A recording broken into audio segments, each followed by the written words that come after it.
Hoje o tema é a unidade de endoscopia, também é um assunto bem interessante.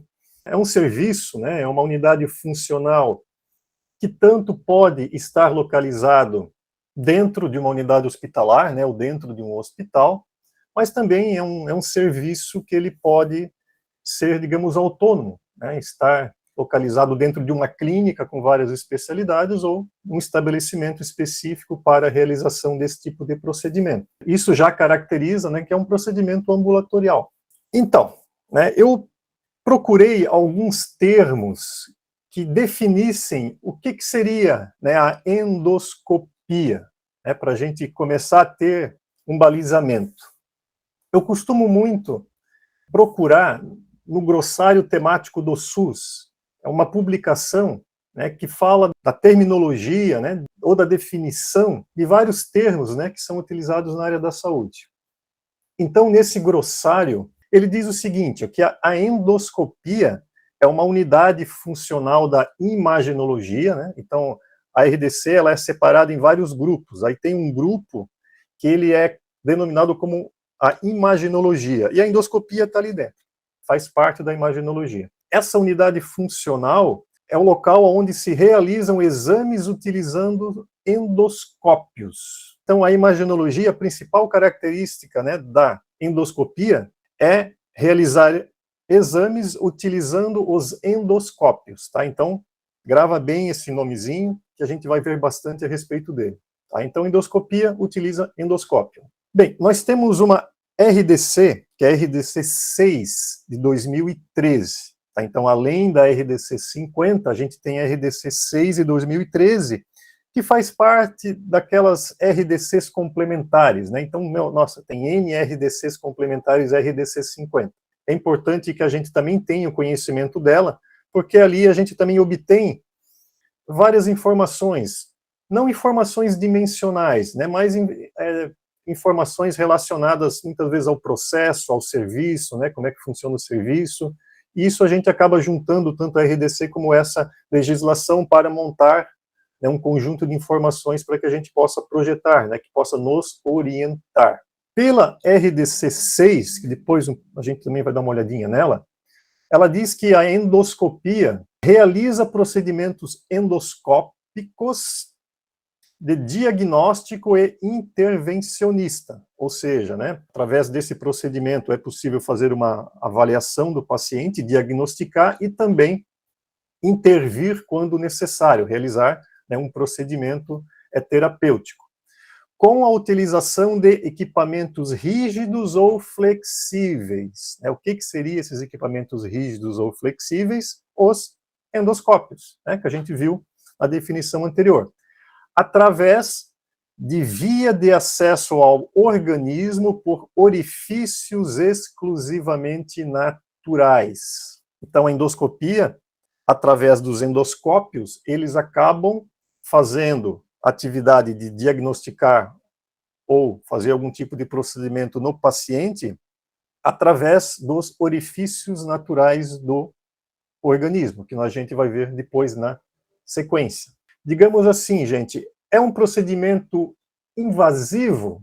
De certa forma é, porque através dos orifícios naturais do nosso corpo, o endoscópio ele vai ser inserido para realizar uma determinada atividade. Então, ele é invasivo, mas ele não é aquele procedimento invasivo que nem uma cirurgia, onde há a perfuração, o rompimento, o corte da pele íntegra. Tá? Então, a endoscopia ela vai ter contato com a mucosa interna do nosso organismo, mas uma mucosa íntegra. Então, a pele ela não vai estar cortada, rompida. Então, em termos gerais, esse é o entendimento da endoscopia. Tá? Então, um exame que utiliza os endoscópios para realizar o seu procedimento. Tá? E através dos orifícios exclusivamente naturais. Bem, então, nós vimos que a endoscopia utiliza o endoscópio. Então, vamos lá. O que é esse endoscópio, Cláudio? Fiz também uma pesquisa, primeiro para a gente entender que a palavra endoscópio, ela é uma junção, digamos, de duas palavras, ou de dois termos.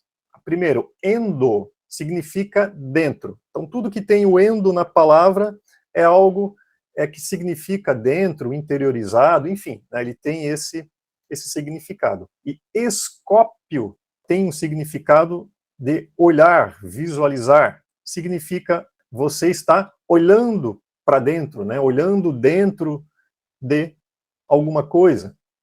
Então, esse endoscópio, ele é um equipamento, ele é um instrumento que o médico utiliza para olhar no interior do corpo. Vocês já estão vendo aqui através dessa imagem que esse endoscópio, ele é um tubo, né, que ele tem uma luz na ponta, então através dessa imagem, vocês conseguem ver, né, o final aqui da ponta do endoscópio, ele tem uma luz na ponta dele, justamente para iluminar o percurso na qual ele vai estar realizando dentro do corpo da pessoa, e na ponta dele também tem uma câmera, tá? Então é iluminado, tem uma câmera, e ele pode ser rígido ou pode ser flexível, né, dependendo da sua utilização.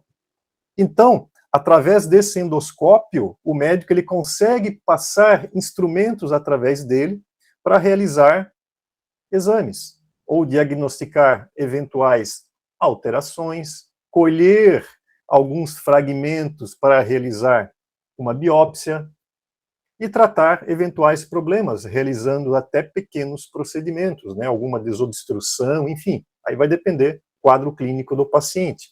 Então vocês conseguem ver, através dessa imagem, ó, que o médico está inserindo um pequeno acessório dentro do endoscópio, né, que vai chegar até o interior do paciente através, né, do próprio endoscópio.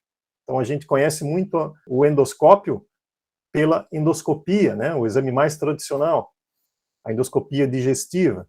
Então, vai fazer uma biópsia, então o médico, através do endoscópio, eles inserem ali um acessório, uma pinça endoscópia, que acaba fazendo uma retirada do fragmento, ou do estômago, do esôfago, né, para depois fazer uma biópsia.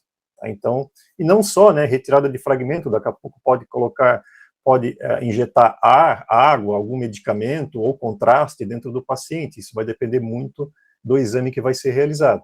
O equipamento principal da endoscopia é o endoscópio. Tem uma outra imagem também da ponta do endoscópio. Então, ele tem as lentes, ele tem uma área, né, um outro orifício para saída de ar, saída de água, né, ou um contraste, enfim, vai depender muito do procedimento. Tem as lentes, né, de luz, e o orifício também onde é introduzido, né, um equipamento, um instrumental auxiliar para ajudar na realização do procedimento. Nesse caso aqui, é uma pinça para fazer a coleta, né, do material para fazer a biópsia. Poderia ser um material para fazer uma sucção, alguma coisa nesse sentido. Quando a gente fala em endoscopia, a gente logo acaba associando, né, eu vou fazer um procedimento de endoscopia, né, então a gente associa que vai fazer, né, um procedimento relacionado à parte gastrointestinal. Então, é o que acontece, né, inclusive até o próprio médico, né, quando ele cita a questão da endoscopia, né, a gente sempre está tendo o entendimento, né, ele mesmo diz que é em relação ao trato digestivo, né, ao trato gastrointestinal. Você precisa fazer uma endoscopia, ou seja, né, vai ser um procedimento onde será examinado todo o seu trato gastrointestinal, né, através de um endoscópio flexível. Então, esse é o entendimento. Mas assim, a endoscopia, que é aquele exame que utiliza o endoscópio, vamos entender por esse lado, ela tem 4 tipos. Usando a nomenclatura, digamos, oficial, a gente tem a gastroscopia, a colonoscopia, a broncoscopia, a citoscopia. Né? Olha só. Então, a gastroscopia, digamos que é a nossa endoscopia, né? A nossa tradicional endoscopia, que também é conhecida como endoscopia digestiva alta. Então, o objetivo dela, o que é? É examinar todo o trato gastrointestinal, ou seja, né, o esôfago, o estômago e uma parte, né, o início ali do duodeno. Né, e o endoscópio, que é utilizado para fazer a gastroscopia ou a endoscopia, o acesso dele é através da boca do paciente. Então, esse é um dos tipos de endoscopia. O segundo tipo de endoscopia é a colonoscopia, né, ou a endoscopia digestiva baixa. Então, tem a endoscopia digestiva alta e a baixa, né? A baixa, que é a colonoscopia, ela já vai realizar exames da porção mais baixa do nosso organismo, ali na região do intestino. Então, ela vai avaliar todo o início ali do intestino e também a parte do intestino grosso, né, até a parte do cólon. Então, dependendo do exame, pode avançar mais, pode avançar menos. E o colonoscópio é acessado através do ânus da pessoa.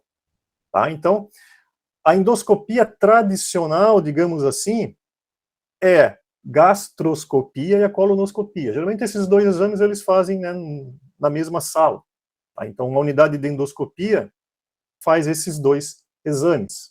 Mas também a gente tem a broncoscopia, que é a endoscopia respiratória, justo para fazer também o exame das vias aéreas, seja a laringe, seja a questão da faringe, pulmão, né, os brônquios. Então, ela está ligada a toda a parte respiratória. Tá? E o broncoscópio, né, que seria o endoscópio da broncoscopia, ele tem acesso ou pela boca ou pelas narinas, né, pelo nariz. E, por fim, também nós temos a cistoscopia.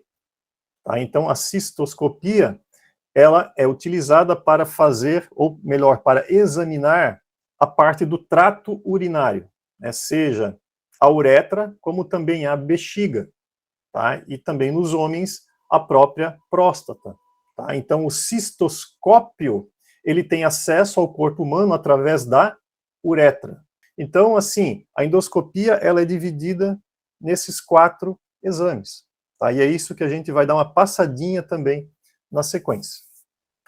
Então vamos lá, vamos dar uma passadinha assim rápida nas 4, né? Só para a gente ter um entendimento geral. Então a endoscopia digestiva alta ou a gastroscopia, né, ou a própria endoscopia, que a gente acaba intitulando dessa forma. Então, né, conforme eu já tinha comentado, é um exame que vai fazer a avaliação da mucosa do esôfago, né, que é a primeira parte, depois do estômago e do duodeno, né, que é a primeira parte do intestino delgado. É para fazer uma avaliação, né, se tem alguma eventual lesão, como é que está o estado de todo esse trato intestinal, né, muitas vezes uma queixa do paciente, enfim. Esse exame, ele é realizado via oral, conforme mostra aqui a imagem, né, então o endoscópio ele é introduzido através da boca do paciente e vai até esses órgãos. Então, através daquela câmera que eu mostrei que tem na ponta do endoscópio, o médico endoscopista, através de um monitor, ele vai, né, visualizando todo o interior, né, digamos, desse trajeto e verificando se tem alguma alteração substancial ou não. Tá? Então, esse aparelho, ele começa de uma forma suave através do esôfago, depois vai para o estômago, vai para o duodeno e vai avaliando todas essas estruturas. Eventualmente, ele precisa fazer, né, alguma coleta de algum material, ou para ver se a pessoa tem aquela bactéria, né, o H. pylori, ele pode remover também nesse procedimento pólipos, o paciente pode ter algum sangramento, né, nesses órgãos, e também o médico consegue interagir com o equipamento, ou remover algum corpo estranho. Então, essa é a nossa tradicional endoscopia. E o paciente, ele é sedado, né, para realizar esse exame, que a gente vai ver depois na sequência. Já a endoscopia digestiva baixa, conhecida como a colonoscopia, então, é um exame bem parecido com a endoscopia alta. Né? O que vai mudar é o orifício por onde o endoscópio vai acessar, né, o corpo do paciente. Mas ele vai analisar principalmente o intestino grosso, a fim de diagnosticar alguma infecção, algum tumor, né, um pólipo, né, um crescimento anormal ali das células. Então, da mesma forma que a endoscopia alta, o paciente ele é sedado, através do ânus do paciente, é inserido o colonoscópio, né, que é da mesma forma, é um tubo flexível, né, com uma mini câmera na ponta, para realizar o exame. Tá? Então, esse exame ele também é fotografado, né, as imagens também são gravadas, o médico ele pode fazer alguma interação também no organismo do paciente, retirar algum pólipo. É um exame também que é bem comum, né, e ele é realizado no mesmo local onde é realizado a endoscopia digestiva alta. Não tem uma sala, ó, essa sala é específica para colonoscopia, ou essa sala é específica para endoscopia, não. Né? Claro que são realizados em momentos diferentes. Bem, já a endoscopia respiratória, que ela é conhecida como broncoscopia, então ela está direcionada às vias aéreas, né? Seja a parte das fossas nasais, a parte da nasofaringe, laringe, traqueia e brônquios. O equipamento que vai realizar esse exame é o broncoscópio, que também é um tipo de endoscópio, né? Ele tem o mesmo conceito. E esse exame, ele acaba auxiliando, né, tanto em algum eventual diagnóstico de alguma alteração que o paciente possa ter, ou alguma doença, né, que precisa ser tratada, né, sem nenhum procedimento invasivo, alguma desobstrução também de vias aéreas. Então, essa endoscopia respiratória também é um exame que ele tem a sua importância, e ele não é realizado no mesmo local onde é realizado a endoscopia alta e a endoscopia baixa. Tá? Então, geralmente, é um médico pneumologista, né, um médico que está mais ligado a essa área relacionada a toda essa parte mais respiratória. Mas da mesma forma, né, que os outros exames, também através desse broncoscópio, pode ser realizada biópsias, coleta de secreção, né, para ser enviado alguma análise laboratorial. E a cistoscopia, ela já serve para investigar alguma patologia vesical, ou seja, né, da área ali da bexiga, a própria uretra, procurando, né, inflamações, cálculos renais, outros distúrbios como câncer de bexiga, de uretra. Então, assim, já não é aquele exame de rotina, né, já é um exame que ele é consequência de alguma queixa do paciente, né, então o médico acaba prescrevendo esse exame. Ele é conhecido como uretrocistoscopia, porque também se tem a visualização da uretra do paciente, e não só da bexiga, e ele é realizado por um médico urologista, né, com um equipamento chamado cistoscópio. Tá? E ele é introduzido no paciente através da uretra.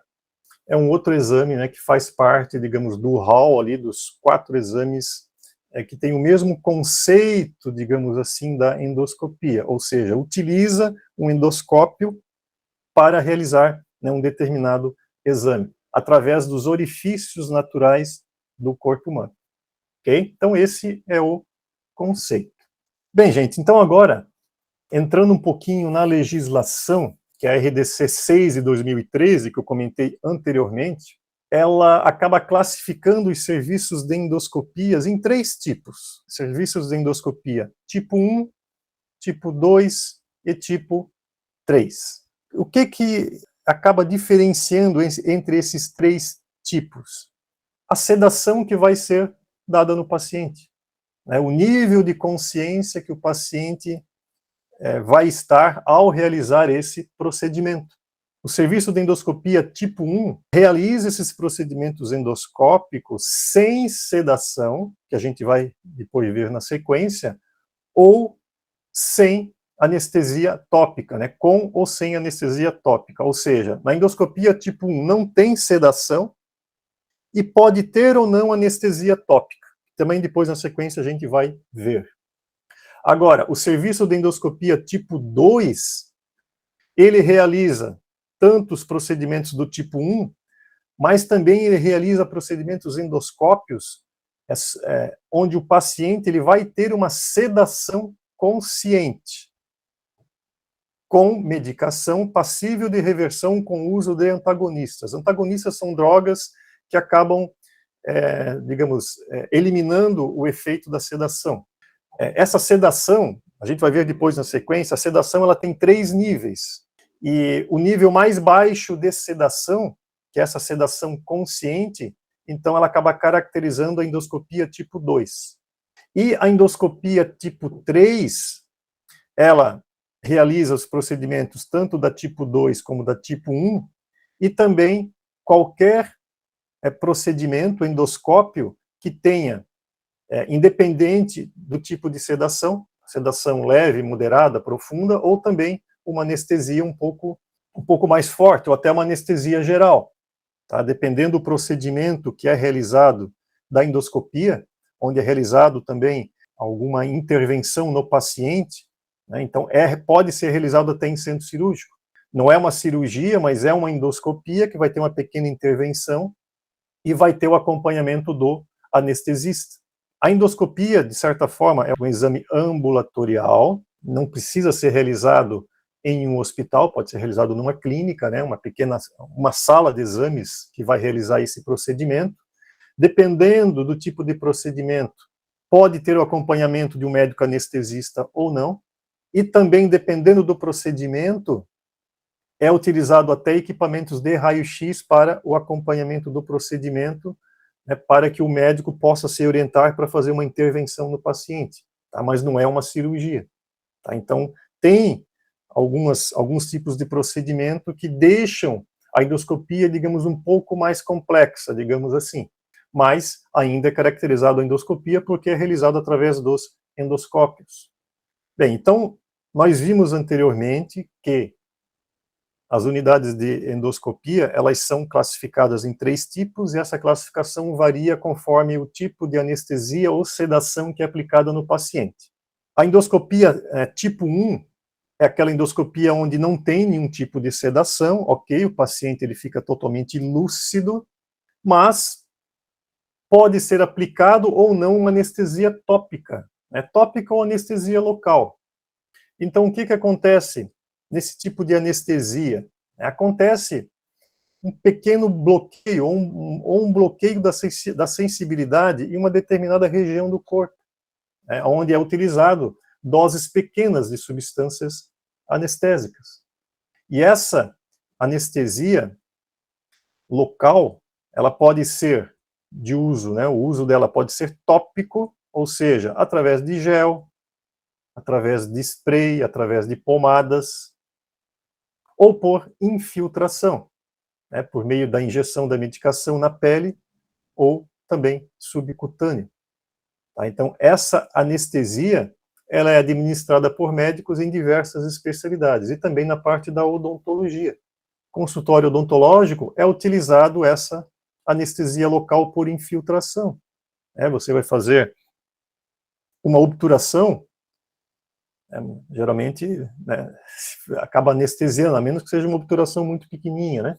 Então, obturação, qualquer outra intervenção, canal, enfim, é utilizado essa anestesia local, por infiltração. Ela acaba bloqueando a sensibilidade dessa parte do corpo da pessoa, dessa região da boca. Ou vai fazer um pequeno procedimento, enfim, uma retirada de uma pinta, dependendo como for ali, alguma sutura um pouco maior, né, dar algum ponto, alguma coisa assim, o médico também pode aplicar uma anestesia local. Tá? E também uma pomada, né, às vezes em consultório odontológico que atende criança, ao invés de colocar anestesia mesmo na agulha, né, passa aquela pomadinha com xilocaína e tal para anestesiar ali a área, né, onde vai ser realizado o procedimento. Então, assim, ó, essa anestesia local, a característica dela principal é que ela não vai privar a consciência do indivíduo. Como comentei, ela é bastante utilizada nesses pequenos procedimentos, né, seja pequenos procedimentos ou superficiais. Então, o paciente fica lúcido, ele não perde a consciência. Tá? Você está no consultório odontológico, é aplicado a anestesia, você vai ficar, né, com a parte da face, muitas vezes, sem sentir, imobilizada e tal, Você vai perder a sensibilidade, mas você está consciente, você tem consciência de tudo que está acontecendo. Tá? Então, o procedimento endoscópio que utiliza essa anestesia tópica, né, é aquele grupo 1 que a gente viu. Agora, a sedação, né, então, a sedação já é diferente da anestesia tópica. A sedação, ela é uma técnica anestésica que acaba diminuindo o nível de consciência, né, do paciente, do indivíduo. Para quê? Para, primeiro, reduzir a ansiedade desse paciente. Enfim, né, gente, a pessoa está ali ansiosa, a pessoa nunca fez um exame desse. Né? Imagina, né, um exame invasivo. Né? A pessoa está ali, começa a ficar ansiosa, e isso acaba não contribuindo, né, para que o exame dela possa ser realizado de uma forma mais tranquila possível. Então, para reduzir essa ansiedade, é sedado o paciente.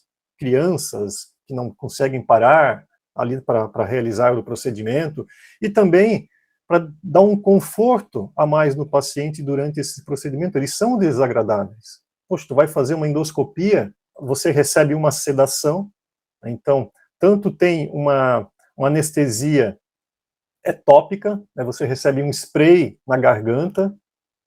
Geralmente, às vezes que eu fiz era assim, você recebe um spray na garganta para quê? Dar uma anestesiada na garganta para que, quando é passado o tubo do endoscópio, né, ele acaba tirando um pouco aquele desconforto. E também, depois, a pessoa recebe uma injeção de um anestésico para que ele possa relaxar. Tá? Então, tem a sedação leve, a sedação moderada e a sedação profunda. Então, a sedação leve, ela vai diminuir a ansiedade do paciente, ele vai ficar num estado relaxado, só que assim, o paciente, ele se mantém acordado, ele reage aos estímulos, né, principalmente quando o médico acaba conversando com ele. Já a sedação moderada, o paciente, ele pode aparentar estar inconsciente, mas ele reage aos estímulos, né, como o toque e a fala. E a sedação mais profunda, o paciente ele fica num estado de consciência mínima, mas ele reage a estímulos mais dolorosos. É o próprio médico endoscopista que ele vai definir qual a melhor sedação para aquele paciente. Tá? Geralmente, assim, eles utilizam uma sedação leve ou até moderada, porque quem aplica esse anestésico, a maioria das vezes é o próprio médico que vai fazer a endoscopia, o endoscopista. Então, ele aplica esse sedativo ou via oral, ou intramuscular, ou endovenoso, né, ou via inalatória. Muitas vezes é endovenoso, né, na própria veia, né, a injeção na veia do paciente. Então, o paciente acaba ficando mais calmo, relaxando, muitos pacientes acabam dormindo, ou acabam não lembrando, né, de nada que aconteceu. Mas assim, dependendo a sedação, o médico ele não pode aplicar essa sedação um pouco mais profunda, porque precisa de um acompanhamento mais de perto, digamos, é necessário o médico anestesista, para quê? Para monitorar os sinais do paciente, enquanto o médico endoscopista ele está concentrado no quê? No procedimento. Dependendo do local, dependendo do procedimento ou paciente, o médico anestesista acompanha o procedimento. Digamos assim, numa grande maioria não. Por quê? É uma sedação leve ou até uma sedação moderada, mas que o risco de ter alguma intercorrência é baixo. Mas acontece, gente, há um risco de acontecer uma intercorrência com o paciente devido à sedação, ao anestésico, né?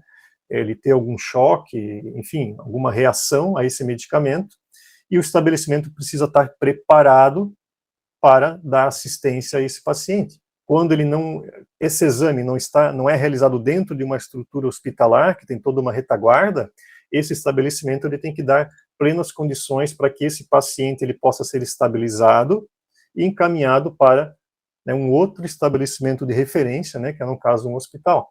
Tá? Então, por isso que assim a vigilância sanitária ela sempre exige, pelo menos aqui em Santa Catarina, mas eu acredito que nos outros estados não é diferente, que quando o serviço de endoscopia falando em clínicas, né, não em hospital, está localizada numa edificação que não fica no pavimento térreo, pavimento superior, ou de um prédio de clínicas, enfim, o elevador tem que ser um elevador que possa transportar maca, né, para que esse paciente, em uma situação de intercorrência, que ele possa, enfim, acontecer até uma parada, um choque anafilático, enfim, a gente não sabe, né, ele possa ser removido através do elevador e ser encaminhado, né, para a ambulância e para o serviço hospitalar. Sempre vocês têm que cuidar quando vão fazer um serviço de endoscopia que fique, né, em pavimentos diferentes do pavimento térreo. E no pavimento térreo também é importante ter uma saída de emergência do paciente, né, não que ele saia pelo meio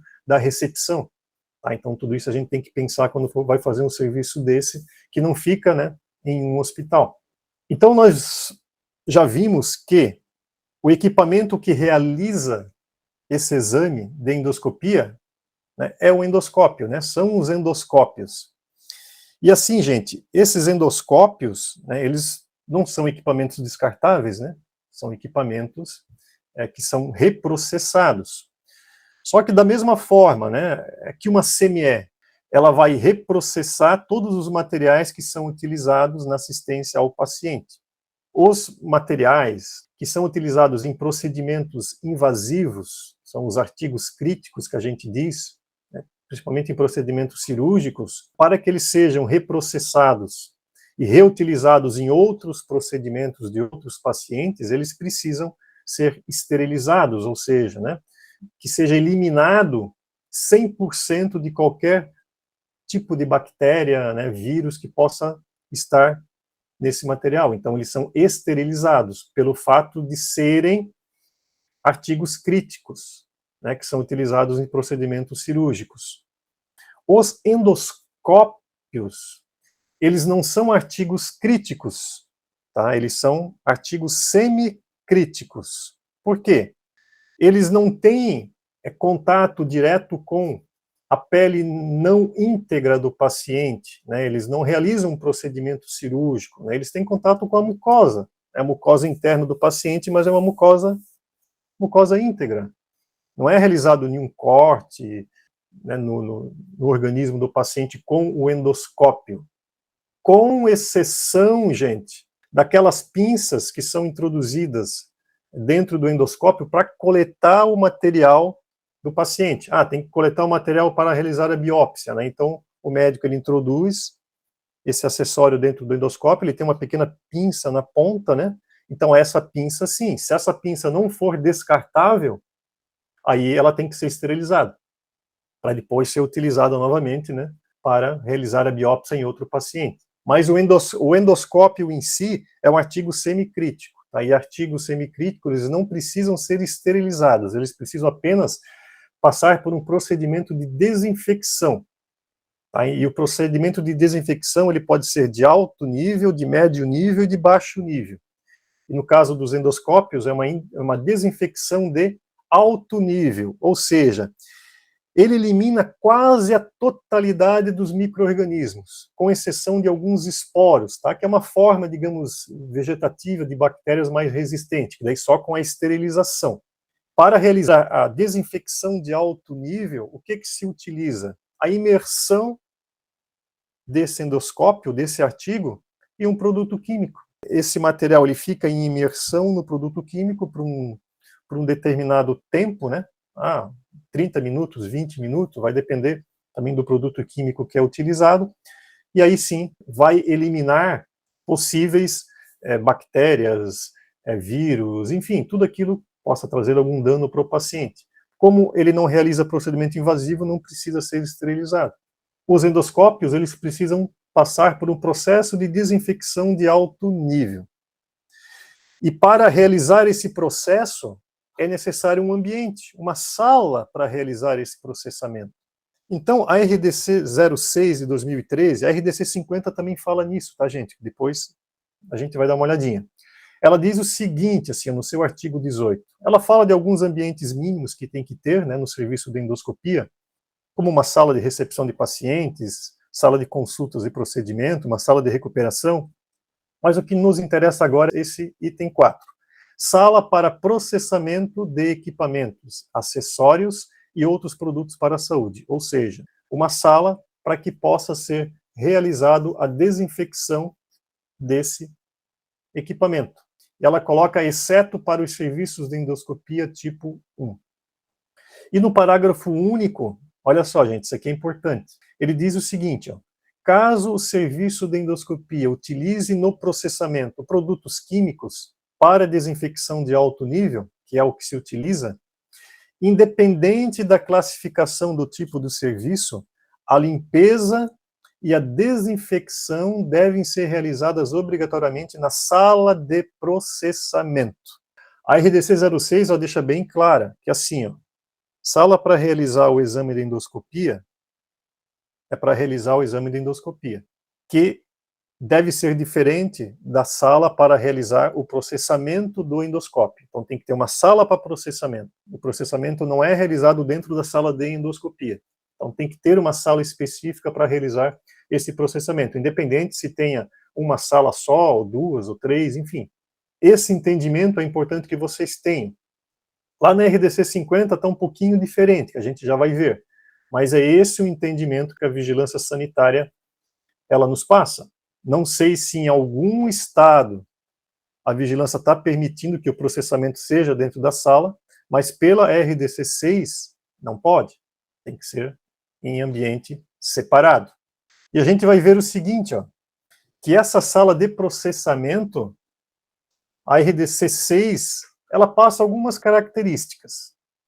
Ela diz o seguinte, ó, que essa sala ela tem que ter uma cuba para lavagem com profundidade suficiente para evitar respingos nas suas laterais, no piso, até no próprio profissional.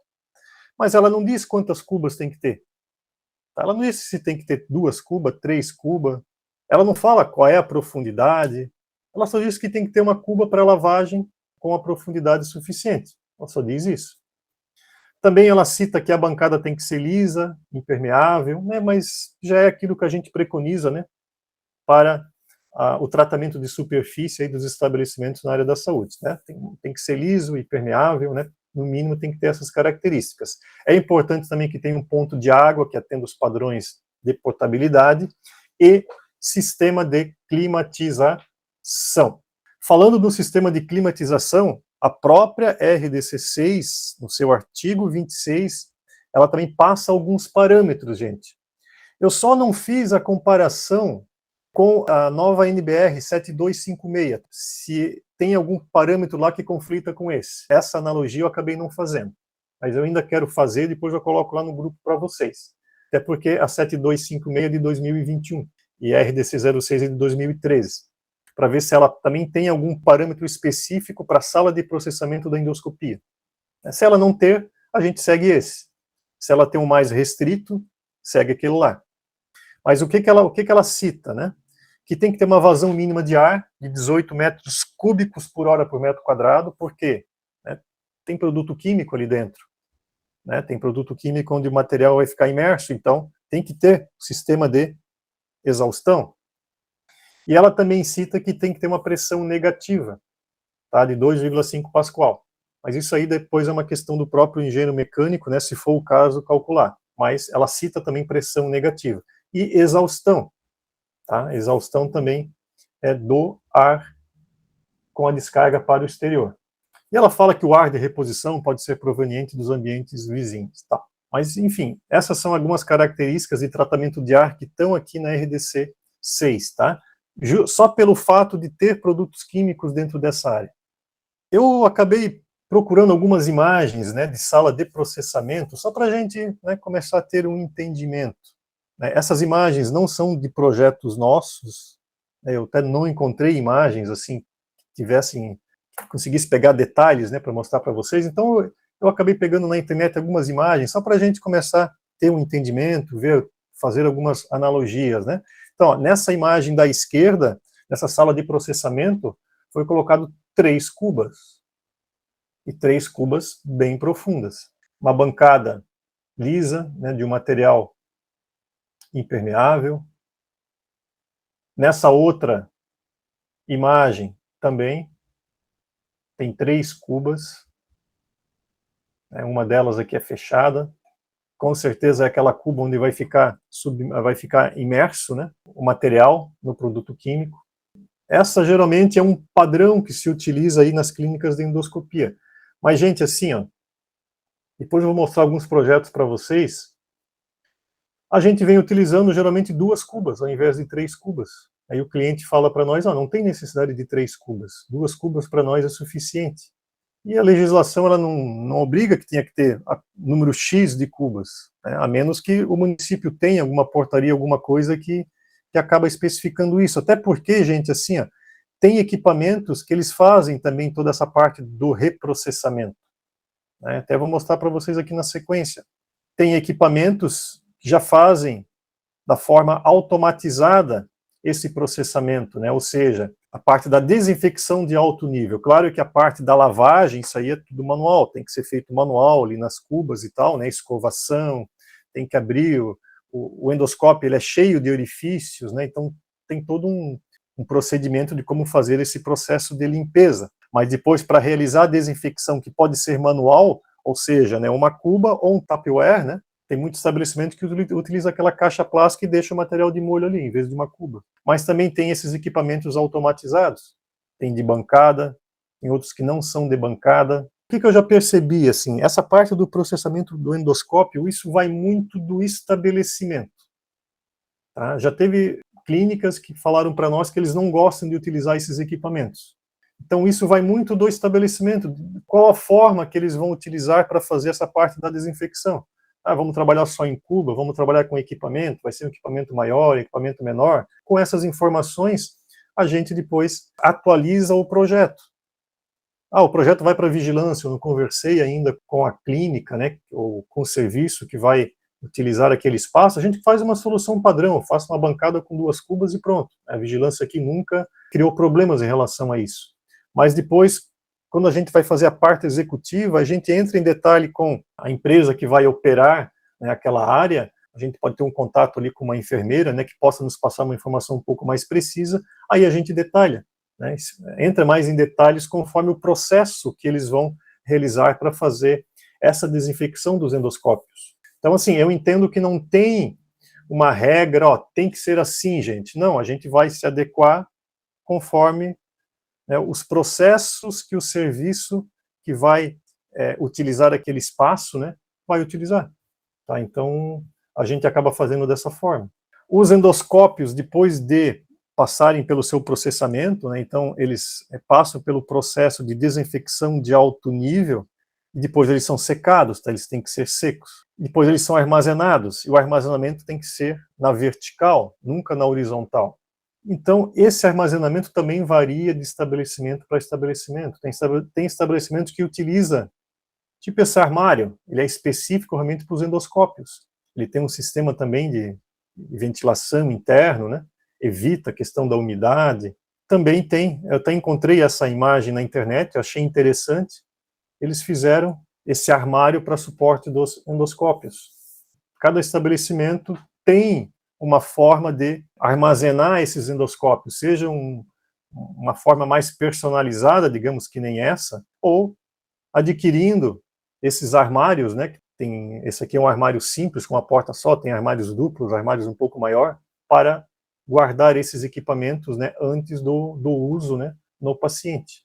Olhando um pouquinho a legislação, tá? Aí no caso a RDC 50. Né? O que a RDC 50 ela passa de parâmetros? Tá? Geralmente assim, a RDC 50, em relação às legislações complementares, né, que tem de várias áreas, ela passa, além da listagem dos ambientes, que dependendo a unidade pode estar desatualizada ou não, por isso que a gente sempre tem que considerar também a legislação complementar, que pode estar mais atualizada, e algumas delas também passam listagem de ambientes, a gente tem que seguir o que está lá também. Só que o detalhe é que a legislação da RDC 50, ela passa questões dimensionais, que geralmente a legislação complementar não passa. A RDC 50, ela sempre vai ser a nossa legislação, né, principal, principalmente em relação à questão dimensional. Tá? Se eu não me engano, só a RDC que fala do serviço de obstetrícia, centro de parto normal, centro obstétrico, quartos de PPP, no caso, internação de alojamento conjunto, que essa legislação complementar, que é a RDC 36, se não me engano, ela tem também as informações dimensionais. Aí a gente acaba descartando 100% do que está na legislação da RDC 50. Apesar que a RDC 50, gente, ela também passa outros parâmetros gerais, né, que a gente segue daí, né, a largura de circulações, largura de portas, né, então ela é muito mais ampla do que só o que está naquela tabelinha, né, que a gente tem ali depois com a listagem dos ambientes. Ela é muito mais ampla do que simplesmente só as tabelas. Mas então a legislação tem a RDC 50 e a RDC 6, né, eu já trouxe para vocês vários tópicos dela nas telas anteriores. Então, gente, assim, ó, essa aqui ó, é a tabela da RDC 50. Tá? E essa tabela da RDC 50, a endoscopia, ela trata como endoscopia digestiva e respiratória, ela está inserida dentro das tabelas que falam sobre a imagenologia.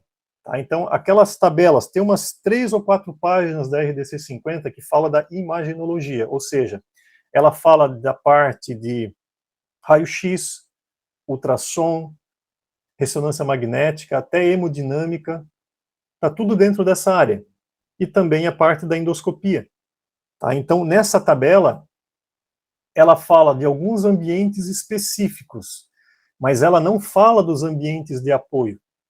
Então, a RDC 50 ela se remete que os ambientes de apoio para a endoscopia são aqueles utilizados na unidade de imagenologia. Então, a gente acaba pensando, né, de um outro local os ambientes de apoio. Parece um pouquinho confuso, né? Mas eu explicando para vocês, vocês vão ter esse entendimento. Então, nessa tabela da endoscopia, né, que está na RDC 50, o que, que ela cita de ambientes para a unidade de endoscopia? Ela coloca consultório indiferenciado, ela coloca como obrigatório 7,5 metros quadrados. É obrigatório realmente ter um consultório? Depende. A gente já fez unidade de endoscopia que não tinha consultório. Por quê? Né, o paciente ele já chega naquela clínica referenciado, né, ele já foi no atendimento do gastroenterologista, né, no consultório dele, ou enfim, ou numa outra clínica, e ele foi referenciado para um outro local para fazer o exame. Isso acontece muito. Agora sim, ó, ela diz o seguinte, a questão da sala de exames e procedimentos. Essa sala ela pode ter 12 metros quadrados com a área de limpeza, olha só, a área de higienização dos endoscópios, né? Ou 9 metros quadrados sem a área de limpeza. Então, pela RDC 50, gente, ó, dá a entender que a gente pode ter uma área para limpeza e desinfecção de endoscópios dentro da sala de exames.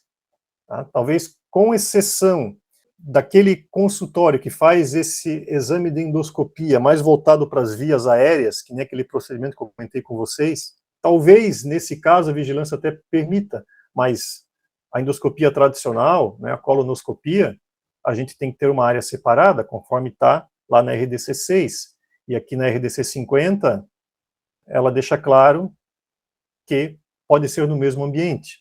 Mas vamos ver o seguinte, que essa RDC, ela é de 2002, ela já está bem desatualizada, temos 20 anos aí de RDC 50. Com certeza isso vai ser atualizado na próxima RDC 50. A RDC ela também cita o seguinte, ó, dependendo do procedimento de endoscopia que vai ser feito, vai ser necessário um auxílio, né, da radiologia, né, ou de um equipamento de raio-x, para guiar o exame de endoscopia. Tem clínicas que eles chegam a nos pedir o seguinte, ó, nós vamos ter 3 ou 4 salas de endoscopia, e uma delas, eles solicitam que nós colocamos barita para utilizar um raio-x móvel em alguns procedimentos que eles costumam realizar que precisa do auxílio do raio-x. Mas aí são questões específicas daquele estabelecimento. Tá, mas isso pode acontecer. Mas, digamos assim, o normal, né, nessas clínicas de porte menor, não tem. Mas quando se tem um procedimento endoscópico um pouco mais complexo, digamos assim, muitas vezes precisa desse suporte. Então, para mim entrar com equipamento de raio-x móvel dentro de uma sala dessa, vai ter que ter blindagem.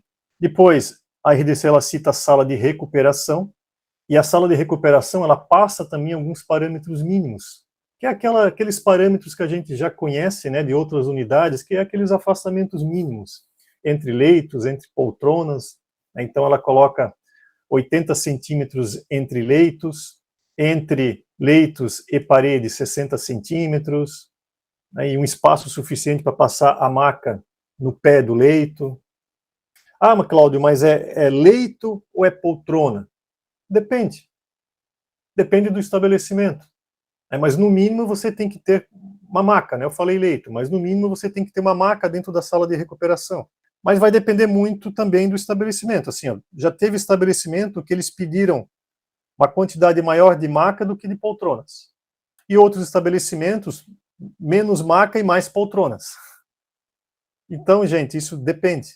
Tá? Não tem uma regra. Mas a gente precisa apenas respeitar o afastamento, né, entre macas e poltronas, entre poltronas ou entre macas, né, entre elas e paredes. Agora, a quantidade total e a quantidade entre macas e poltronas, isso aí é bom vocês conversar com o estabelecimento. E daí eles vão definir, a legislação não diz, ó, tem que ter número X de macas ou número X de poltronas, porque é um exame rápido para se fazer. Né? Uma endoscopia aí, 10, 15 minutos é realizada. Depois tem a recuperação. Pode variar um pouquinho de paciente para paciente, ou muitas vezes o paciente recebeu uma sedação, né, uma sedação moderada, ele acaba se apagando, né, ele pode ficar daqui a pouco um tempo um pouco maior para se recuperar. Então, o estabelecimento define. Geralmente a gente fala assim, tá, e para vocês, né, conversando com o cliente, o que é o ideal? Qual a quantidade de macas e qual a quantidade de poltronas? Aí, a partir desse número, aí a gente faz o dimensionamento da unidade. Então, assim, geralmente são dois números principais. A quantidade de salas de exames que eles querem, né, ou o hospital quer, ou a clínica, né, pretende. Uma sala, duas, três, enfim. E a quantidade de poltronas ou leitos na sala de recuperação. São os dois números principais, né, aqueles quantitativos gerais de dimensionamento. E depois também, gente, uma sala ou um local onde vai ser realizado o laudo. Geralmente, as clínicas costumam realizar o laudo já dentro da sala de exame. Mas também, isso vocês precisam ver como que o serviço vai querer realizar, né, essa questão do laudo. Algo que a gente também vai ver com o próprio estabelecimento. Não tem uma regra que tem que ser assim. Eu não preciso ter uma sala de laudo, né, específica. Então, isso você também vai consultar o seu cliente. O que diz mais aqui a RDC 50? Ela diz o seguinte, ó, caso tenha sala de preparo e equipamento de material, obrigatória no caso de haver mais de uma sala de exames. Então, a RDC, ela dá a entender que se tem apenas uma sala de exames, a parte do processamento do endoscópio pode ser dentro da sala de exames. Mas não, tá? A RDC 6 diz que não, e avisa que em Santa Catarina não permite, tem que ser a sala separada. Gente, e a questão dos ambientes de apoio, né, para a unidade de endoscopia, a gente utiliza os mesmos apoios da tabela de imagenologia, né, onde fala a parte da radiologia, fala a parte do raio-x, que é essa parte que está aqui na parte de baixo da tabela. Então, assim, ó, geralmente, quais são os ambientes de apoio que a gente utiliza para a endoscopia? Aí que a vigilância, ela vem nos cobrando aqui em Santa Catarina. Talvez no seu estado, algum ambiente ou outro, ela acaba não exigindo. Tá? Aí isso aí são questões pontuais. Primeiro, né, você vai ter uma sala de espera para pacientes e acompanhantes, né, sempre considerar o acompanhante. Né, a endoscopia não é realizada no paciente que não tem acompanhante. Sanitários para a sala de espera, enfim, né, cuidar sempre com acessibilidade. Você vai ter ali uma recepção ou uma área para registro desse paciente. Depois, um sanitário para, né, os funcionários, que pode estar em loco ou não, né? Por que em loco não? Vai depender, se é uma clínica, aí sim você vai ter que ter ali o sanitário para os funcionários. Agora, daqui a pouco você está dentro de um hospital, aí acaba compartilhando, né, com sanitários para funcionários que possam estar próximos. Vestiários de pacientes também é necessário. Depósito de material e limpeza, você também, né, precisa colocar. Sala de utilidades, gente, também é necessário. Aqui em Santa Catarina, a vigilância cobra também um depósito de equipamentos e materiais. Aí depois, Se é uma clínica, né, você pode colocar uma copa, né, para os funcionários. É importante que tenha também uma área de vestiário para os funcionários também, né, guarda de pertences pessoais. Aí você vai incorporando, né, algumas áreas. Mas esses são os ambientes assim mínimo que você vai ter que ter no seu projeto, seja ele dentro de um hospital, né, ou uma clínica isolada. Então, gente, essa foi a primeira parte. Então, depois na sequência, já vou, né, mostrar alguns projetos para vocês, para a gente fazer essa associação, né, entre a questão ali mais conceitual com a parte de projeto. Antes de continuar, pergunto para vocês, têm alguma dúvida até agora? Vocês querem comentar alguma coisa ou posso partir para os projetos? Cláudio. Eu tenho... Lívia. Opa, oi. Eu tenho uma dúvida. Oi, Lívia. Eu tenho uma dúvida. Na sala de processamento, você falou que são 2 cubas, né? Precisa do tanque de expurgo? Aqui em Santa Catarina, nos nossos projetos, né, a gente nunca utilizou nenhum expurgo dentro dessa área, até porque não tem muito o que expurgar, na verdade, né? O expurgo, ele está dentro da sala de utilidades que está dentro da unidade. Tá? Então, está na legislação, né, e a vigilância nos cobra que dentro da unidade eu tenho uma sala de utilidades. Então, nessa sala de utilidades, você vai ter uma bancada com uma cuba e com um expurgo. E nessa sala de utilidades vai ser armazenado os resíduos que são gerados na unidade e também a roupa, né, suja, caso o estabelecimento não utilize roupa descartável, né, ou lençol, alguma coisa assim. Mas dentro da sala de processamento, não. Tá? Eu, particularmente, nunca vi uma sala de processamento com expurgo. Se tem essa prática em alguns estabelecimentos, aí eu desconheço. Mas na minha prática, na minha vivência, nunca vi e desconheço, assim, se avisa, né, em algum outro estado, né, cobrou a utilização de um expurgo ali dentro, porque não tem, né, Lívia, não tem o que expurgar ali dentro, né? Não, o expurgo está na sala de utilidades. Eu fiz essa pergunta porque eu já vi um projeto aqui no estado de Alagoas, de uma clínica de endoscopia, e eles utilizavam tipo a CME simplificada.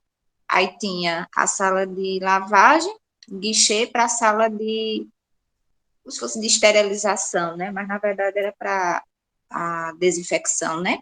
Por isso que eu fiquei um pouco em dúvida, porque pela RDC número A6, né? Só precisa de uma única sala. Por isso que eu fiz a pergunta. Aí assim, aí é um conceito um pouquinho diferente. Eles usaram como se fosse uma estrutura de CME simplificada, né? Uma área suja e uma área limpa para fazer a desinfecção. Gente, isso a legislação não cobra, né, que a gente tenha, né, esses dois ambientes. Ela pede uma sala de processamento, e dentro da sala de processamento é feito a lavagem, né, a pré-lavagem, é feita a lavagem de todo o equipamento. Depois dessa lavagem, esse equipamento aí sim, ele vai, né, passar pelo processamento no produto químico, né, a parte de desinfecção, seja manual ou seja automática. Né? Aí, ali dentro mesmo, ele vai ser seco, tem um processo de secagem com ar comprimido, e depois ele vai ser guardado, né, na forma vertical. Não vejo nenhuma necessidade de você separar em dois ambientes, conforme você citou. Né? Agora, qual foi o entendimento que se teve nesse projeto, aí a gente não sabe, né? Ou se a vigilância na época aprovou, o que foi argumentado, tá? Mas na nossa prática é assim que funciona, seguindo o que está, né, na RDC 6. Ok, Lívia? Eu queria falar só uma coisinha, já que a gente está falando aí dessa área, dessa pequena CME, qual que foi o meu problema? Eu não sei porque eu estou torta aqui, eu estou virada. Mas está bem, tá tranquilo. Qual que foi o meu problema? Eu fiz toda a parte de desinfecção química, tudo certinho. Sabe com o que eles implicaram? Com a dimensão da cuba de inox na bancada. Eu fiz a profundidade com 30 centímetros e largura 50. Quer dizer, é um tanque de 50 por 35 por 30 de profundidade.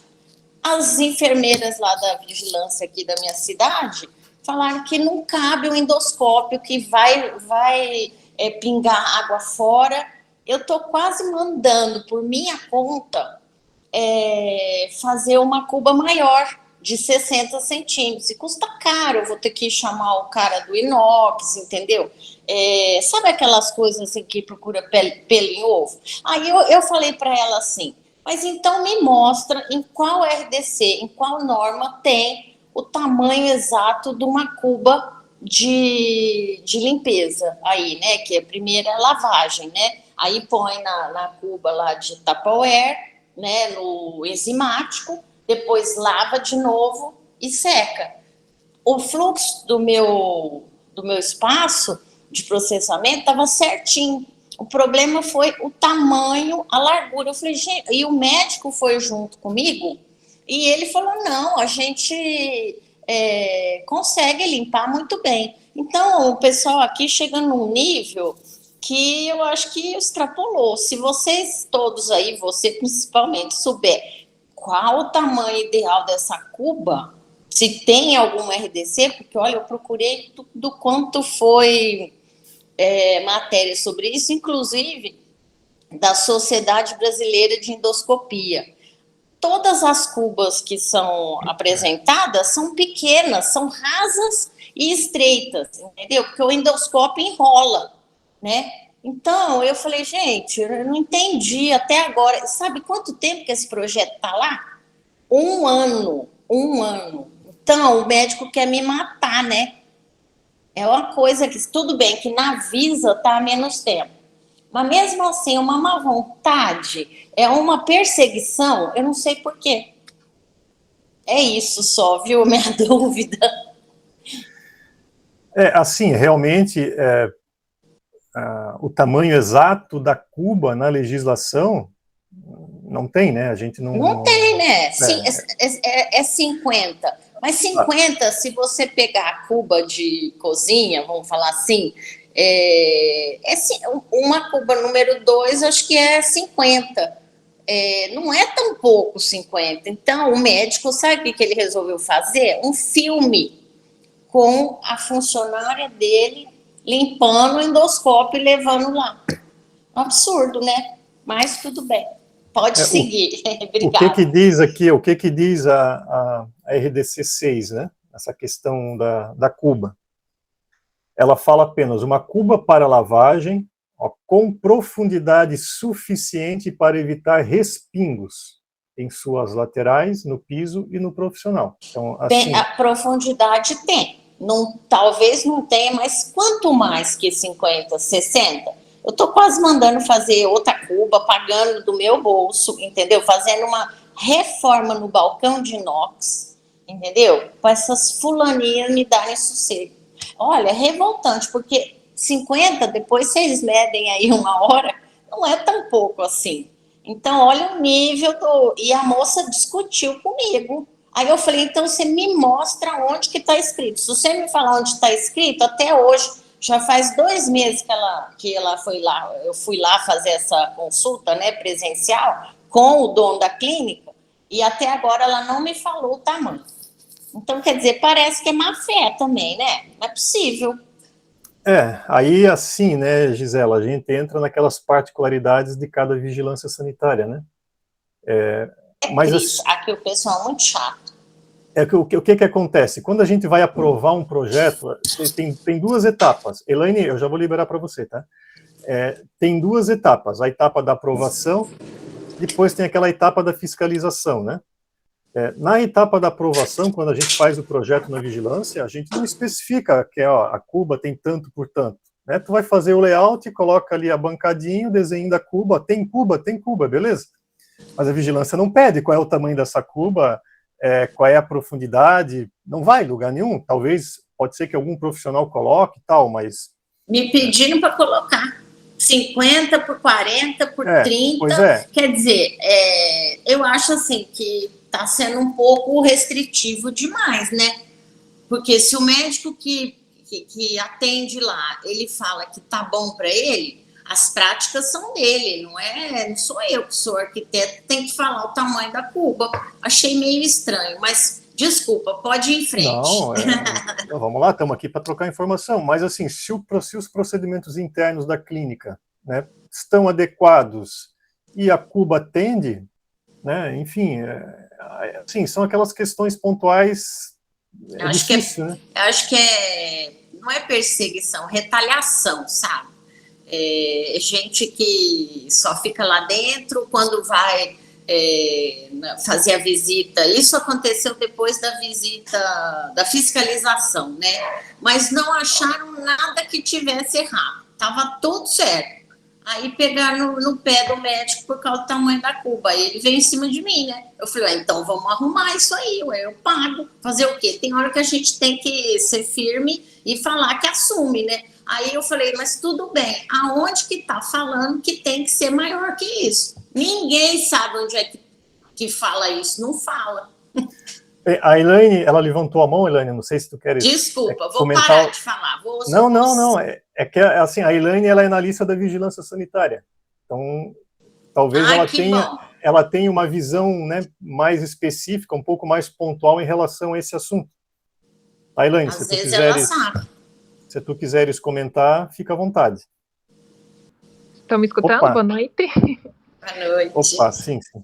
Tudo bem.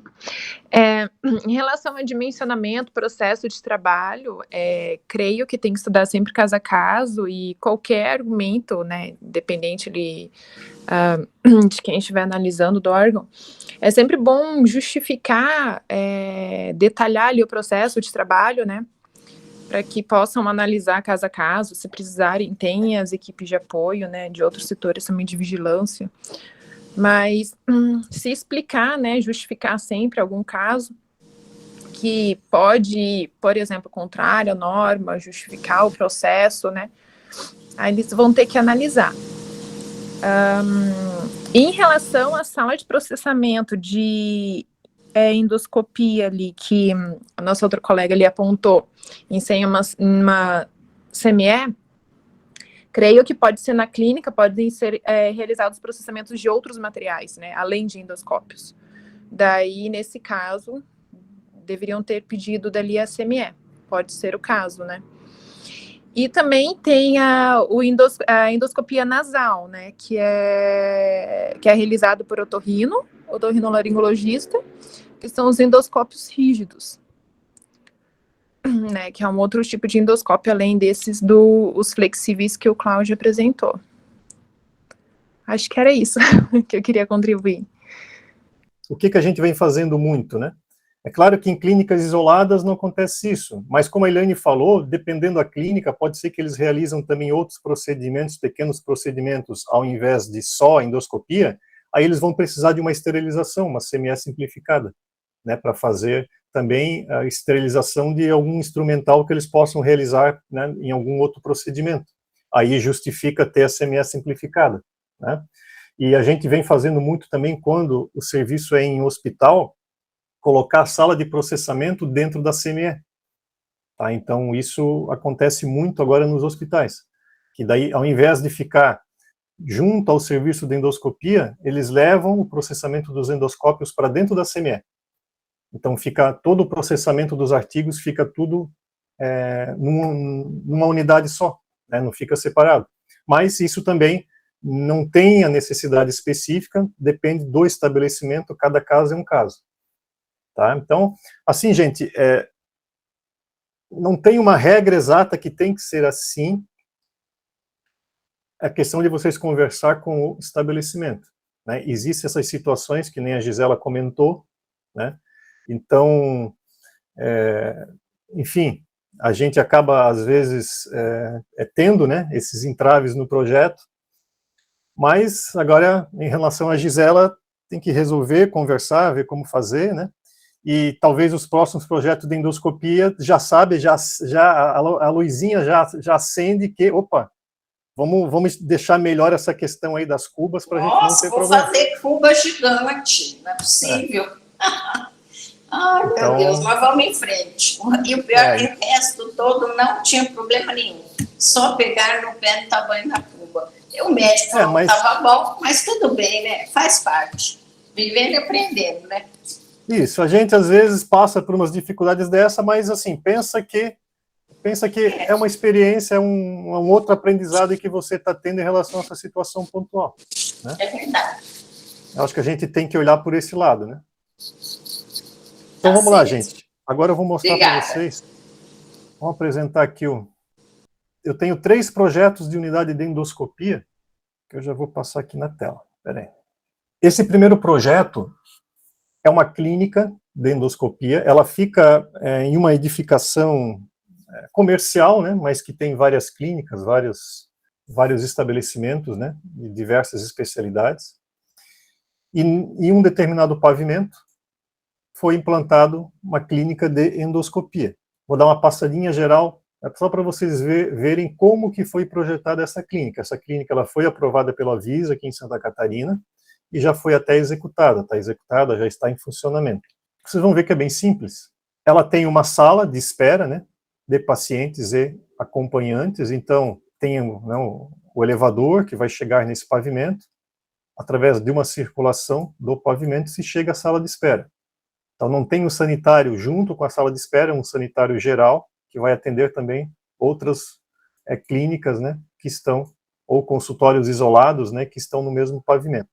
Tá? Então tem uma sala de espera e uma área de registro, né, uma recepção, como qualquer outra clínica.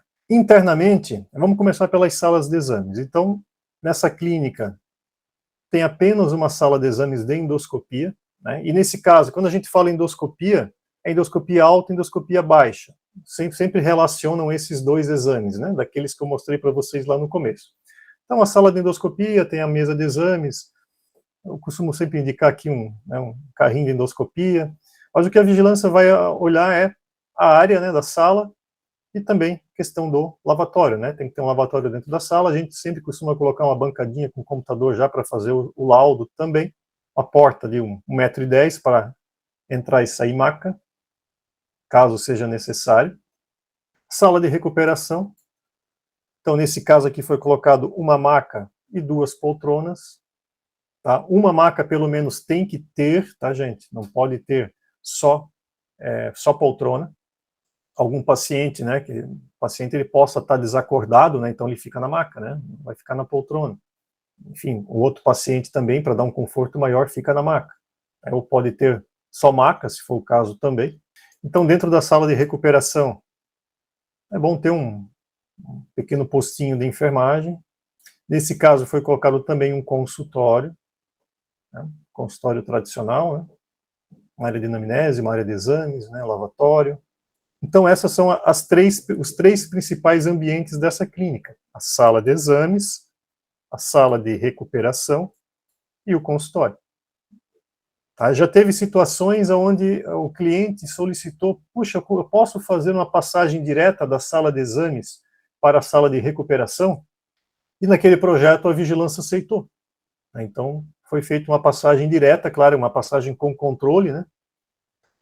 Para que o paciente não passasse pelo corredor, enfim, tinha sido uma necessidade lá do estabelecimento, e foi colocado no projeto, foi justificado, foi falado que iria ter, né, todo o controle necessário, e a vigilância acabou acatando, mas geralmente a gente faz dessa forma. Nesse caso, nós temos um vestiário para paciente e um sanitário para paciente, interno. Até essa porta aqui, na época, foi aprovada de correr pelo lado de dentro, né? Atualmente a Anvisa já não aceita mais a porta de correr pelo lado de dentro.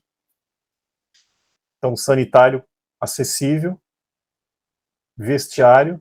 Muitas vezes a gente consegue fazer um sanitário vestiário também, né, tudo junto, né, num ambiente só. E nesse caso aqui foi feita aquela salinha de processamento.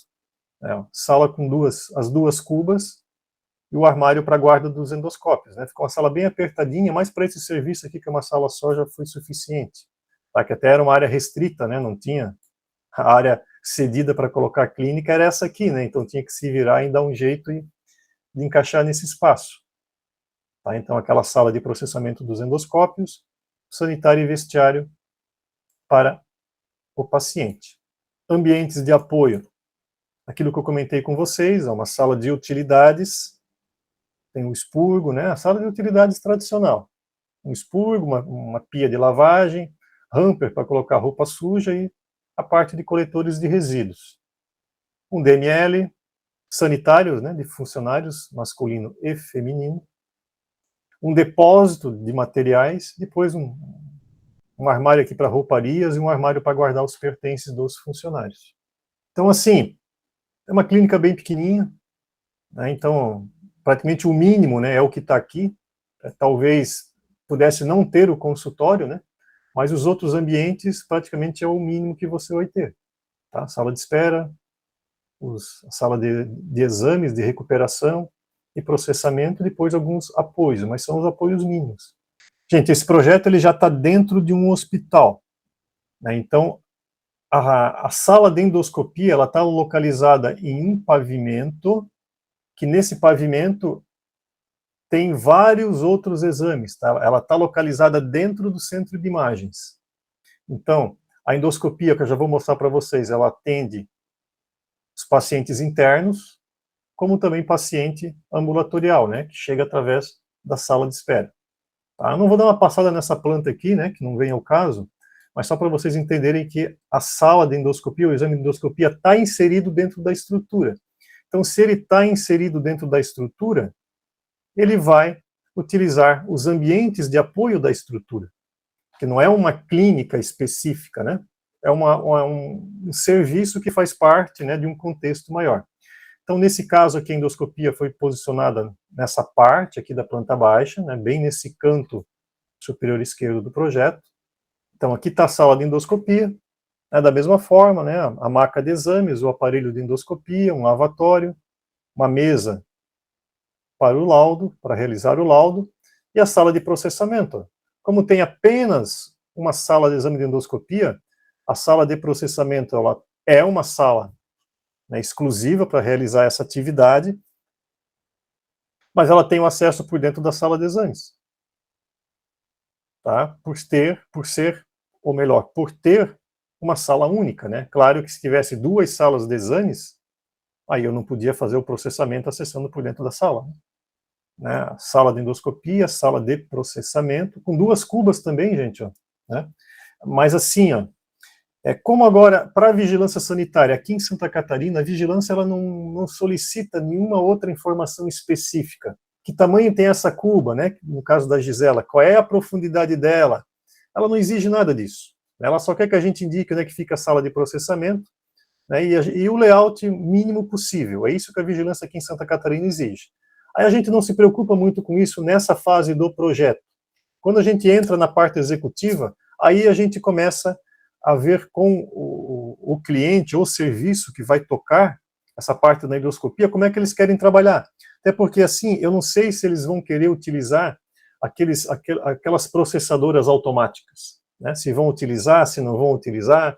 Vai que daqui a pouco eles querem mais uma cuba, daí a gente coloca ali, daí a gente ajusta, né? A gente faz o ajuste fino do layout. Tá? Então, assim, geralmente o nosso método de trabalho, a gente, quando dá para detalhar alguma coisa, a gente detalha, senão a gente faz de uma forma mais genérica, e depois no executivo a gente faz os ajustes finos, né, que acaba interferindo muito nessa questão também de mobiliário. Sala de recuperação da endoscopia, então foi colocado 4 poltronas e uma maca, mas nada impede que o serviço que vai assumir, ou o próprio hospital, né, não sei como é que vai ser, que esse hospital ele não foi construído ainda, né, inclusive ele até vai ter alteração de projeto, enfim. Pode ser que depois, não, eles querem mais macas, ou simplesmente dá para substituir as poltronas por macas. Aí vai depender também como que eles vão querer trabalhar, apesar que eu tenho apenas uma sala de exames. Aí, mesma coisa, lavatório, um postinho de enfermagem. E aqui tem um sanitário vestiário de paciente para, né, acaba atendendo aqui a parte da endoscopia. Tem paciente pode não trocar de roupa e, né, não se paramentar? Pode. Mas, dependendo do procedimento, ele acaba se paramentando, né? Principalmente em relação à colonoscopia. A colonoscopia, ela acaba, né, retirando toda a roupa, vestindo a camisola para realizar o exame, né? Em função da característica do exame. Mas a endoscopia, aí vai depender do que o serviço acaba exigindo de paramentação ou não. O ideal é que faça a paramentação, né, que não acabe não, ou pelo menos colocar alguma roupa por cima, mas aí é bem específico, mas tem que ter aqui um sanitário, né, com um vestiário para que o paciente possa fazer a troca de roupa, tá? Ou o paciente depois possa usar também o sanitário, né? E os demais ambientes de apoio, gente, que nós vimos no projeto anterior, aí ele é compartilhado com, né, todo o pavimento, seja DML, sala de utilidades, depósito de equipamentos, sanitário de funcionários, ó, tem copa de funcionários, tá? Então tudo isso aqui acaba sendo compartilhado com todos os outros serviços. Aí, nesse caso aqui eu tenho ressonância magnética, tenho tomografia computadorizada, tem exames de ultrassom. Todos esses ambientes, eles fazem parte da imaginologia, né? Lembra que eu comentei com vocês que a endoscopia faz parte da imaginologia? A imaginologia é uma unidade bem maior, que nesse caso ela acaba compreendendo vários exames, né? E quando a gente tem uma situação dessa, os ambientes de apoio são compartilhados. Bem, esse projeto, gente, eu resolvi mostrar para vocês que é o seguinte: faz pouco tempo nós assumimos um hospital aqui na cidade, né? E esse hospital, ele já tinha alguns projetos em andamento. E um desses projetos, que foi realizado por um outro escritório, era de uma unidade de endoscopia do hospital. Apesar que andou mudando várias questões no hospital, a endoscopia não vai ser mais aqui, digamos, né? Esse projeto que foi realizado por um outro escritório vai ser descartado. Mas eu achei um projeto muito bem feito, assim, bem interessante. E aí eu resolvi mostrar aqui para vocês. O que acontece? Esse setor de endoscopia, ele fica no pavimento, digamos, inferior do hospital. E para acessar essa unidade, vai ter um elevador, foi projetado um elevador para chegar nesse pavimento, né, que está abaixo do térreo, né? Também tem uma escada existente, uma escada aberta existente, né, que tem um grande saguão na parte de cima. Então, esse paciente chegando nessa unidade de endoscopia, que é um serviço, digamos, que vai ser terceirizado, né? Muitas vezes em hospital é assim, tem esse setor de endoscopia, é uma outra clínica, né, um médico que assume esse serviço, e ele também atende o hospital, ele atende pacientes externos, né, pacientes eletivos, e atende também ele atende paciente externo, né, eletivo, e também os pacientes internos do hospital. Nesse caso, tem uma grande sala de espera, né, chegou aqui o elevador, sala de espera, sanitários públicos, e aqui a recepção, tá? Tem uma porta aqui, né, que vai dar o bloqueio, né? Essa é a parte de chegada do paciente, o paciente, né, ambulatorial, o paciente deambulando. A parte interna, ela está configurada da seguinte forma: tem 3 salas de endoscopia, essa sala, essa outra sala e essa outra sala. Inclusive, eles tinham comentado que essa sala ela vai ter blindagem, né, para realizar algum procedimento, né, de endoscopia que precise, né, que possa ter um apoio da radiologia, né, um raio-x móvel, né. Então, uma sala iria ter blindagem. Então, são 3 salas de endoscopia.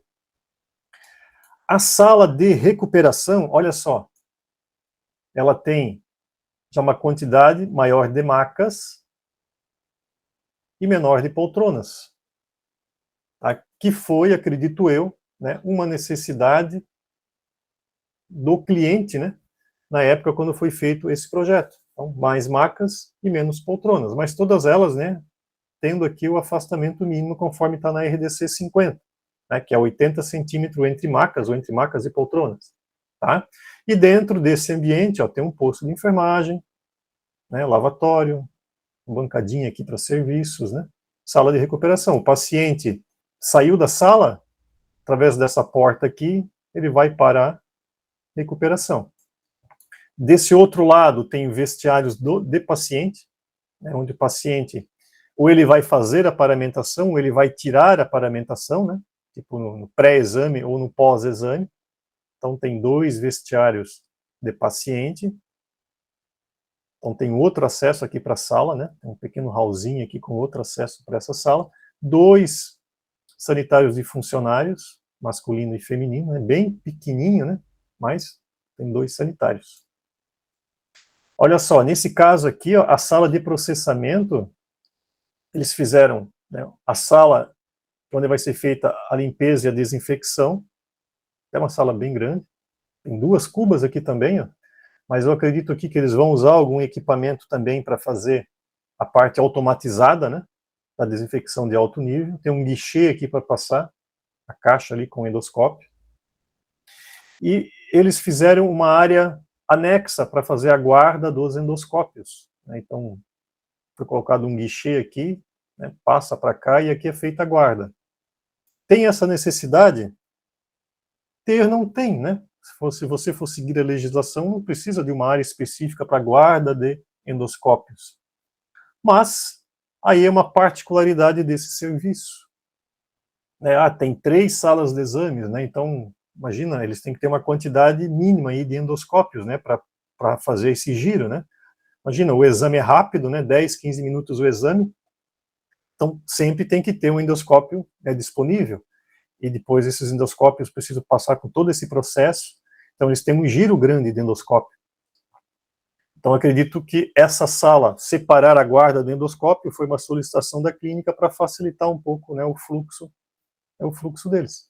Sala de utilidades, DML, uma copa para funcionários, essa parte que está indo mais para os fundos, né?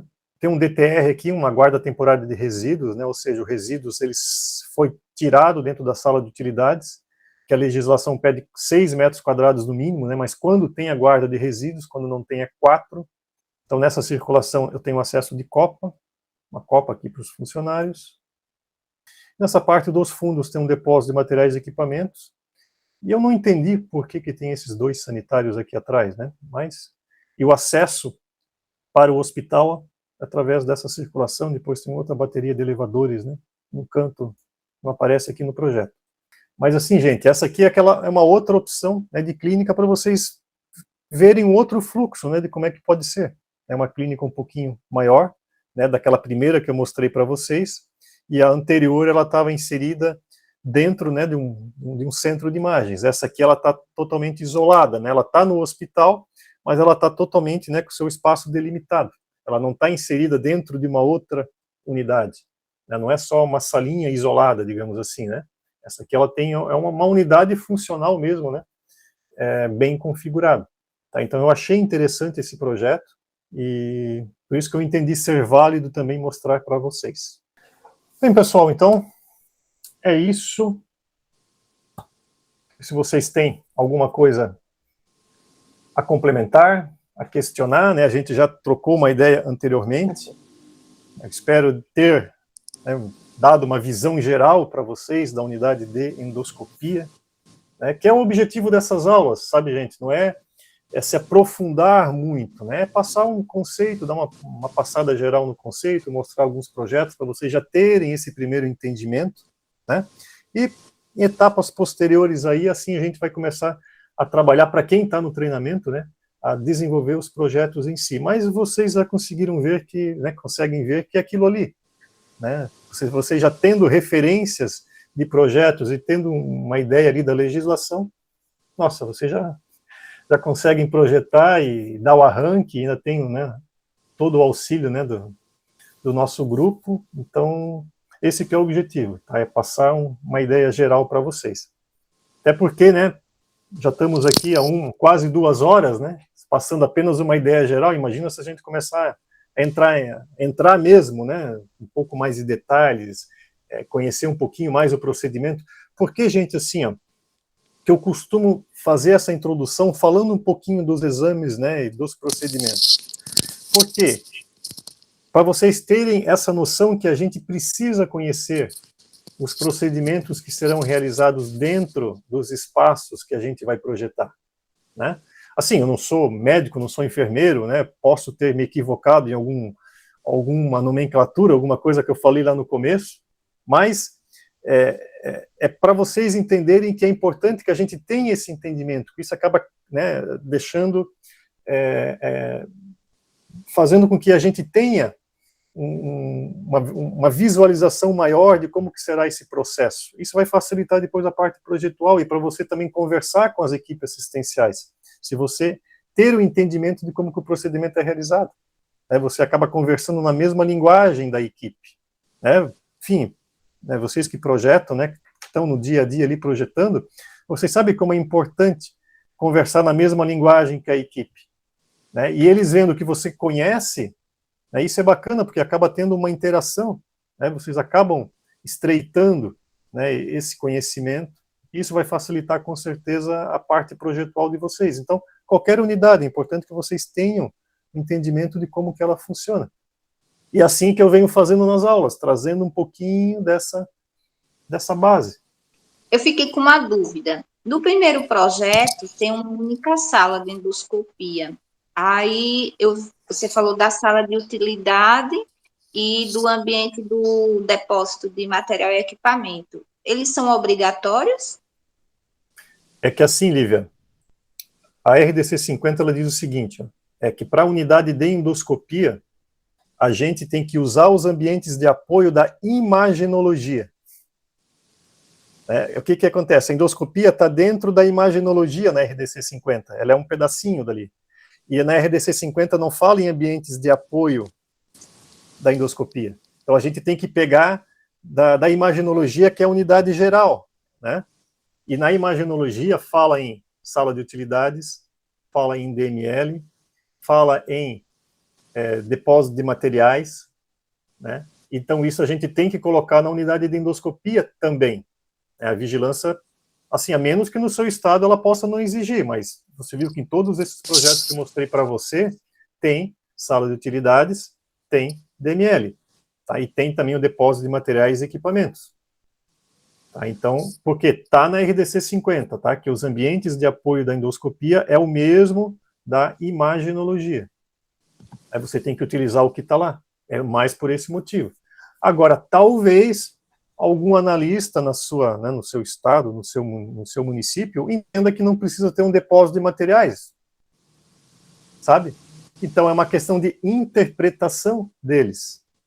Mas como a gente já está habituado aqui em Santa Catarina, sabe que não tem jeito, se eu não botar um bendito depósito de materiais ali, eles não vão aprovar.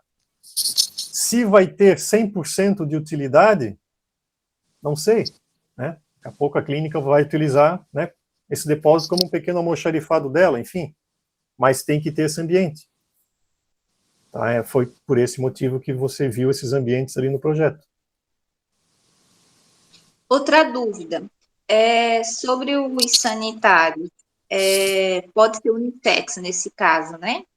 E aí eu vi nos seus projetos que as portas dão para uma circulação e no outro projeto dava para um hall. Ela também pode dar as portas para dentro da sala de recuperação ou tem que ser por sexo? Fiquei um pouco em dúvida. Assim, ó, vamos lá.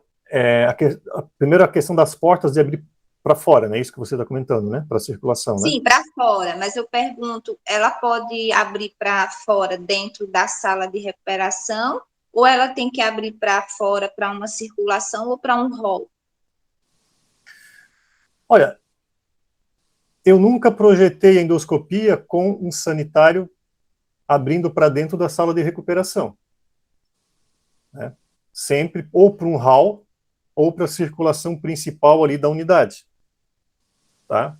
Agora tem que ver se realmente tem essa necessidade. Se tiver essa necessidade, se daqui a pouco entender que é interessante que o sanitário vestiário abra para a sala de recuperação por algum motivo, né, é uma questão depois de ali argumentar com a vigilância, explicar, né, qual a razão disso, mas particularmente a gente nunca fez nenhuma clínica, nenhuma unidade de endoscopia em que o sanitário está anexo à sala de recuperação, tá? Aí aquela questão de pode e não pode, sabe, Lívia, é uma coisa muito ampla, né? Assim, a gente não pode ficar engessado. Não quer dizer que tem que ser assim, exatamente como mostrei para você. Talvez essa sua forma, não, gostaria que abrisse para dentro. Mas é sempre bom ter um motivo. Por quê? Para facilitar o acesso do paciente, né? Talvez seja por isso. Se você entender que seria melhor fazer assim, não vou dizer que está errado, né? Não quer dizer que tem que ser sempre dessa maneira. A gente não pode ficar com o nosso projeto engessado. Eu acho uma questão ver se o fluxo, né, não vai criar algum fluxo inadequado, não vai ser daqui a pouco acessar o banheiro por dentro da recuperação, né, não pode interferir em algum fluxo, alguma circulação, algum afastamento, ou é melhor ficar num hall um pouquinho mais reservado? Aí eu acho que isso aí fica a teu critério, né? E o entendimento da vigilância local, sabe? Eu sempre digo assim, ó. Ele pode ser unissex, como também pode ser por sexo, né? Nesse caso. Independente se ele é para dentro da sala ou... Não, ele pode ser unissex. Tu visse ali no projeto que tem um só, não tem sentido, né? Eu fazer masculino e feminino. Depende. Nesse último projeto teve 2 ali, né? Porque era bem grande ali a quantidade de pacientes, né? Mas pode ser unissex. Não é todo paciente ali também que usa o sanitário, né? Pode ser unissex, não vejo problema. Tá? O mais importante é que ele tenha acessibilidade, né? Esse é o mais importante. É que a porta abra para fora, bem, todas aquelas questões da acessibilidade, mas pode ser unissex. A gente coloca apenas sanitário, ou só sanitário de paciente, ou sanitário vestiário de paciente. Tá? Não precisa ter 2, não, tá? Ok, obrigada. Outra coisa, tudo bem, Elaine? Oi, Elaine. Outra coisa que eu esqueci de falar, também estão utilizando bastante a esterilização por óxido de etileno, né? Processar os endoscópios. Então, cada vez mais terceirizando esse tipo de processamento por óxido de etileno, né? Assim como também utilizam bastante, aparece também bastante esse bloco de óxido de etileno em indústrias também, para processar os produtos médicos. Só para esclarecer, assim, que também tem essa alternativa, além da desinfecção. Mas daí o óxido, a desinfecção, geralmente o óxido de etileno é esterilização, né, Elaine? Esterilização, isso. Mas para endoscopia, estás comentando que o pessoal também vem utilizando óxido de etileno? Isso. Eu andei conversando, meu pai é gastro, né, ele é dessa área, eu até andei tirando algumas dúvidas um tempo atrás. Então, os colegas dele falam que cada vez mais eles estão terceirizando o processamento e por óxido de etileno. Entendi. Mas aí, assim, não é algo que... Porque aí eles vão depender de um serviço terceirizado, eles vão ter que ter um giro grande, né, de equipamentos dentro, né, para dar conta, né? Sim.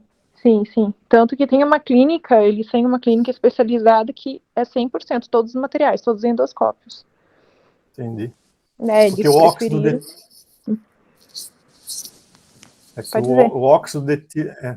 o óxido de etileno ele é um gás, né? Ele é físico-químico. Ele tem o gás. É um projetinho para analisar mais complexo, né, do que só a sala de desinfecção. Sim. Enfim, mas é uma situação pontual que está acontecendo nesse caso, né? Mas não é muito usual isso, né? Pelo que eu entendi, né, pelo que eu conversei com alguns colegas, cada vez mais estão adotando esse tipo de procedimento. Tá, por óxido de etileno. Então, assim, é uma alternativa, né? É aquilo, né, que você disse, tem que estudar bem caso a caso, como que os profissionais vão fazer, o que eles preferem, né? Sim. Mas por aqui ainda não chegou isso, tá? Pelo menos que eu vejo aqui é o tradicional, é a desinfecção de alto nível com produto químico, com imersão ou em glúterealdeído ou em ácido peracético, né? E eu vejo muito por aqui também tudo manual. Não vejo tantas clínicas com aqueles equipamentos. O equipamento automatizado, né? Mas em breve a gente vai detalhar uma clínica de endoscopia, e aí, conforme a coisa for acompanhando, eu vou trazer para vocês, né, o que aquela clínica, né, uma outra unidade daquela clínica, ela utiliza nessa parte de processamento. Eu vou passar para vocês terem uma ideia. Vou medir certinho o tamanho das cubas lá, para passar para a Gisela também. Ó, Gisela, nessa clínica aqui, eles estão usando o tamanho dessas cubas aqui, eu vou colocar ali, vou trazer para vocês também. Tá? Mas que bom. A hora que eu tenho essas informações certinhas. Se for menor de 50, você mede com a trena assim, ó, e tira foto. Aí eu mostro para a moça. Falo, olha, lá na Santa Catarina, que o pessoal é super evoluído, pode ser menor. Eu estou em Ribeirão Preto, estado de São Paulo. O pessoal aqui é neurótico. Mas eu sei que no HC, aqui no Hospital das Crianças de Ribeirão, não é maior que 50. Então, a pessoa está de má vontade. Mas tudo bem. Mas muito obrigada, viu, Cláudio? Ótima aula. Aprendi pra caramba. Muito bom. Que bom. Gente, então é isso. Agradeço a presença de todos vocês. Opa! Oi, Luan. É só um comentário de uma situação interessante, que aqui no projeto do hospital que eu estou trabalhando, eles fizeram a endoscopia colado com o centro cirúrgico. Então, eles aproveitam o vestiário de pacientes e o RPA. Mas daí o paciente, ele faz endoscopia dentro do centro cirúrgico? Não é dentro do centro cirúrgico, é meio que compartilha por um corredor. Mas não tem essa circulação cruzada. Eu posso mandar depois no grupo a imagem do projeto com essa endoscopia. Coloca lá. Para mim isso aí é novidade, né? Endoscopia com acesso pelo centro cirúrgico, até coloca lá para a gente dar uma olhada.